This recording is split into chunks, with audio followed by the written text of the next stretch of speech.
Peace and blessings. I hope, like I always hope, that this message greets you from a place of ease.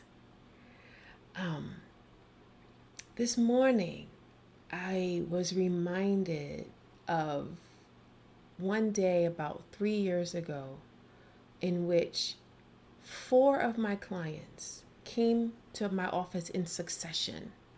And each of them said to me, Sabrina, do you watch that show, This Is Us? And I was like, no, because I'm not much of a television watcher. But when four people come into your office and all of them ask you the same question, and then I said to them, well, why? And they said, oh, because my life is on that TV show. It's like, oh, interesting. So one person is a woman that struggles with obesity. Another person was raised in foster care. Another person was an African American man. And another person was a middle aged mom of three adult children. And they all said, my life is on that show. So I started watching the show. So 2 nights ago, I'm watching the show, and the theme that ended up coming up was the dichotomy of joy and sorrow. And I said, oh, that is it. That is the conversation I want to have with everyone today about joy and sorrow and the dichotomy of living with both inside one being, inside one heart. So, most of us have experienced that feeling of joy, of happiness, of floating, of falling in love. And most of us have also experienced the depth of sorrow, of losing someone that we love, of getting fired, of death, of a mortgage that we can no longer pay. We've experienced global sorrow in witnessing so many fires and floods and all kinds of accidents happening across the globe over the past couple of years. And now together, as a global community, we're experiencing global sorrow again. But here's the thing.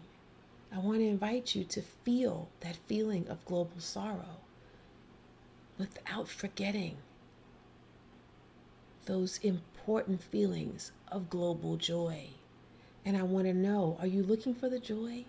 Are you finding these tasty tidbits of joy in the midst of sorrow? And I want to also offer something else to you that I know is the absolute truth. Do you know love?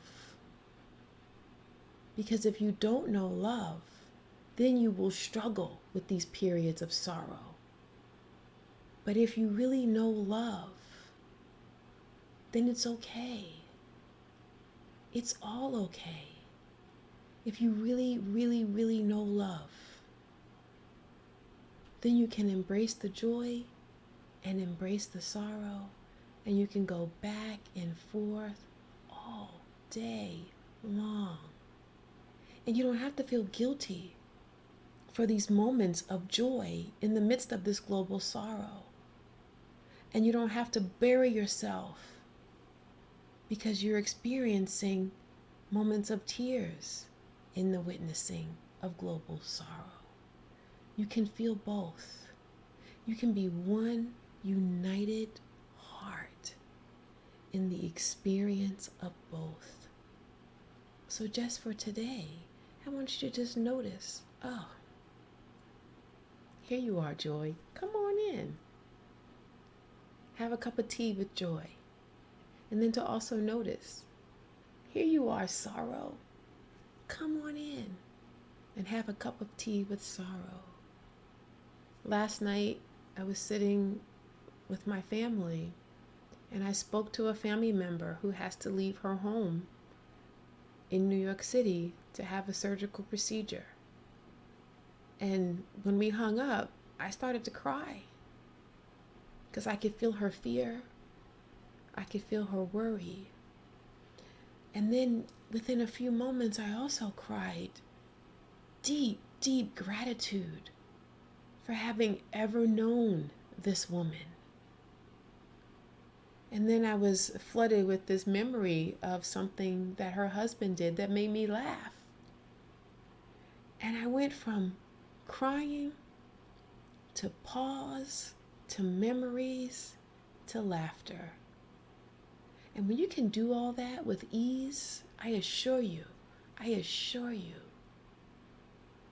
this brain down here and this brain right here will inform this brain up here that you're in a good place. And your immune system is going to respond from that place. So just for today, just feel that joy. Laugh till you pee on yourself. And then feel that sorrow and cry. Cry until there's no more tears. And go back and return again and again and again. And keep coming back and chatting with me and letting me know how it feels for you in your body to experience joy and sorrow.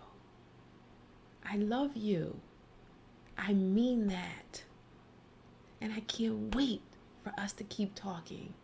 Peace and blessings. I see you soon.